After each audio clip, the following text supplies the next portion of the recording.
আল্লাহ রাব্বুল আলামিনের কাছে এই আলোচনা অত্যন্ত প্রিয়। আলহামদুলিল্লাহ। আমরা কার আলোচনা করতে আসছি? নবী করিম সাল্লাল্লাহু আলাইহি ওয়াসাল্লামের আলোচনা করতে এসেছি।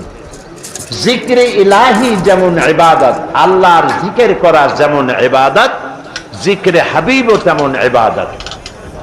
জিক্রে হাবিব মানে নবী করিম সাল্লাল্লাহু আলাইহি ওয়াসাল্লামের স্মরণ করা, তার সম্পর্কে আলোচনা করা।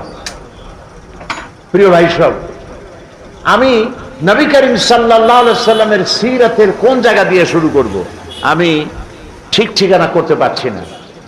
যেমন আটলান্টিক মহাসাগর কেউ যদি চামচ দিয়ে মাপতে চেষ্টা করে যে কত পানি আছে, চামচ দিয়ে কেউ যদি আটলান্টিক মহাসাগরের পানি কত চামচ পানি আছে এটা মাপতে যাওয়া যেমন আহাম্মকি বেউকুফি, এর যেমন সম্ভব নয়। তারপরেও বলি যে চামচ দিয়ে যদি